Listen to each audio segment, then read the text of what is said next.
Juicy juicy tasty tasty chicken curry 5 నిమిషాల్లో ready చేసేద్దాం. వచ్చేయండి, ఎలా చేయాలో చూపిస్తాను నేను. 5 మినిట్స్లో రెడీ అయిపోతుందండి. ముందుగా ఒక గిన్నె పెట్టేసుకొని అందులో ఆయిల్ వేసేసుకోవాలి.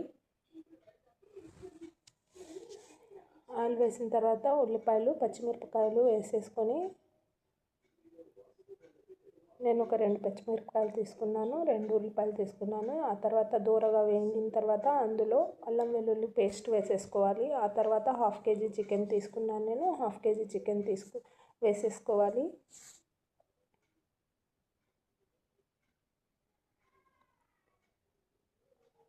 ఆ తర్వాత కొద్దిగా ఉప్పు, పసుపు, కారం,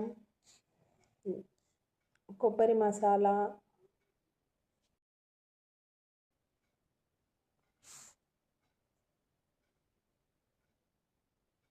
గరం మసాలా, చికెన్ మసాలా కొద్దిగా,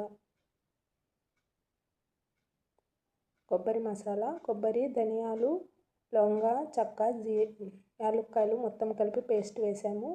ఆ పేస్ట్ వేసేసుకోవాలి. అంతా ఒకసారి కలిపేసుకోవాలి.